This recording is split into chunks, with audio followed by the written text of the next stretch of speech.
Bonjour à tous, me voilà de retour, je suis rentrée du chemin de Saint-Jacques-de-Compostelle et j'avais envie de vous faire une petite vidéo pour vous raconter mon ressenti de ce chemin. Déjà je voudrais vous préciser que je suis une novice sur le chemin de Saint-Jacques-de-Compostelle.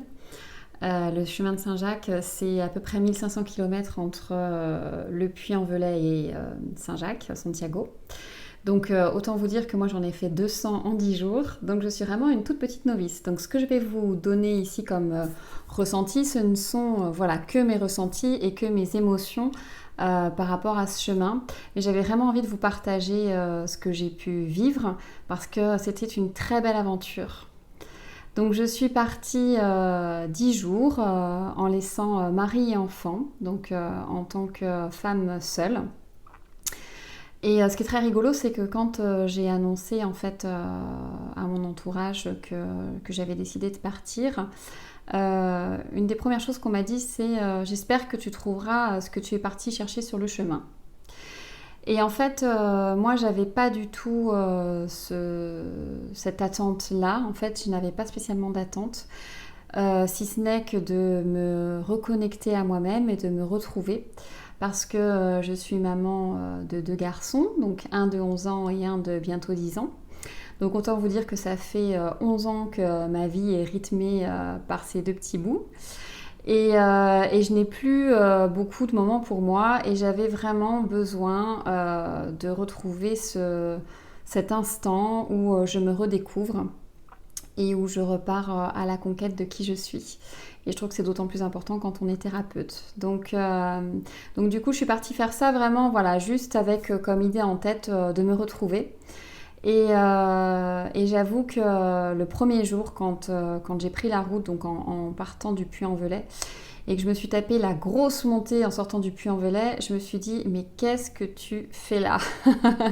Qu'est-ce que tu es venu chercher et pourquoi tu es venu te faire mal au niveau de ton corps? Et puis en fait, très vite, les pas défilent, un pas après l'autre. Et là, je suis rentrée plus dans une contemplation du paysage qui était absolument magnifique. Je me suis régalée de découvrir l'Aubrac et l'Aveyron, qui sont deux très très belles régions. Donc j'étais dans cette contemplation de la nature qui est splendide, de ces vaches qui sont toujours paisibles. Et puis aussi donc une grosse reconnexion au corps parce qu'évidemment 20 km par jour ça fait mal. Le premier soir j'avais les jambes presque tétanisées d'avoir fait 25 km donc j'ai réappris voilà, à prendre soin de moi, à masser mes jambes, à masser mes pieds et puis du coup ça nous force à être en fait vraiment dans le présent. Vraiment juste dans l'instant présent parce que c'est comme une bulle, comme une parenthèse en fait. On est complètement hors du temps, on n'a plus du tout la notion des jours, on sait juste qu'on marche pour aller jusqu'à une certaine étape. Mais en fait, ce que j'ai vraiment ressenti, c'est que ce chemin, c'est comme la métaphore de la vie en fait. La métaphore de la vie, souvent on marche pour atteindre un but, un objectif. Et là, on pourrait se dire, bah, je marche pour atteindre cette étape-là et puis pour que ça soit un jour de gagné. Et en fait, c'est pas du tout comme ça que je l'ai vécu. Quand on dit que le but c'est le chemin, là j'ai vraiment intégré dans mon corps que le chemin était le but. Voilà, je sais pas trop dans quel sens le dire et je sais pas si vous comprendrez ce que je veux dire, mais mon seul but c'était de poursuivre ce chemin et il m'apportait déjà tout. C'était pas l'étape suivante qui allait m'apporter quoi que ce soit, c'était chaque pas qui m'apportait tout ce qu'il fallait. C'était extrêmement libérateur de pouvoir se dire qu'on a absolument tout sur son dos et qu'on a tout avec soi. Donc j'avais un sac à dos de 9 kilos qui ne m'a pas quitté et que je n'aurais pas voulu quitter parce qu'on a la possibilité de le faire porter à l'étape suivante. Et en fait, pour moi, ça faisait vraiment partie du chemin, en fait, de porter toutes mes affaires qui se résumaient à deux changes, à une petite trousse de toilette, à une serviette de toilette et trois fois rien, en fait, parce que j'avais déjà ressenti ça pendant le confinement, qu'on a besoin de rien. Mais là, encore plus, C'est absolument merveilleux d'être nomade, de se retrouver dans la peau d'un pèlerin, comme on l'a fait, comme les anciennes générations l'ont fait il y a très très longtemps, de se déplacer d'un point à un autre pour seul but de marcher et d'observer et de trouver à manger en arrivant à l'étape parce qu'on a très faim. Mais voilà, pour moi c'était vraiment une expérience extrêmement agréable. Je retournerai sur les chemins de Saint-Jacques et je ferai le pèlerinage en entier par plusieurs étapes parce que déjà 10 jours loin de ma famille, c'était déjà pas mal.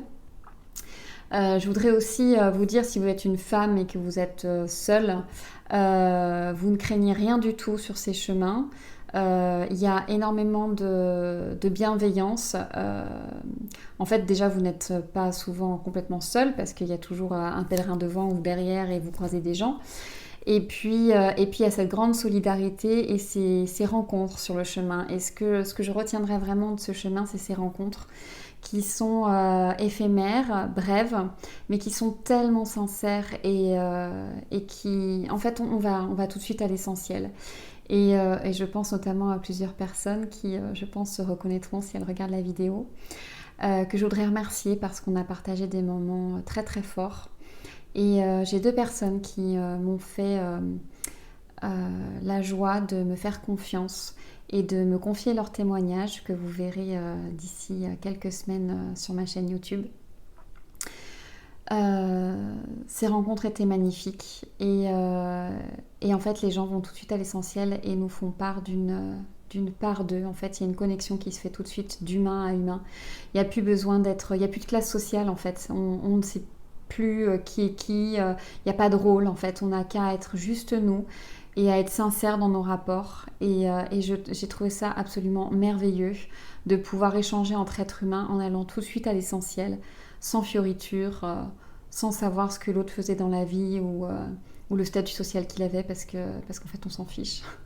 On est tous pareils et on est surtout tous pareils face à la vie, face aux interrogations. J'ai aussi été très heureuse de voir qu'il y avait beaucoup de jeunes qui prenaient ce chemin-là, notamment des gens entre 20 et 30 ans. Et de voir qu'ils pouvaient avoir toutes ces interrogations sur le sens de la vie, sur les rencontres, sur la recherche de soi. J'ai trouvé que c'était extrêmement positif quant à l'avenir que la vie nous réservait parce que je crois que cette jeune génération va aller beaucoup plus vite que nous. Et voilà, alors je ne sais pas trop si cette vidéo aura pu vous faire prendre la température, entre guillemets, de comment je me sens et de ce qu'on peut vivre sur un tel chemin. Je vous invite vraiment à vous aussi, si vous avez envie de vous reconnecter, pourquoi pas prendre aussi le chemin de Saint-Jacques ou un autre chemin, mais ce chemin est vraiment particulier parce qu'il est quand même assez spirituel et reconnectant. En tout cas, c'est ce qui ressort quand je discute avec d'autres personnes qui l'ont fait. Donc je vous souhaite vraiment à vous aussi de trouver ces instants, de prendre ces instants parce qu'en fait on les trouve jamais. On n'a jamais le temps, on ne peut pas laisser sa famille pendant 10 jours, c'est pas possible.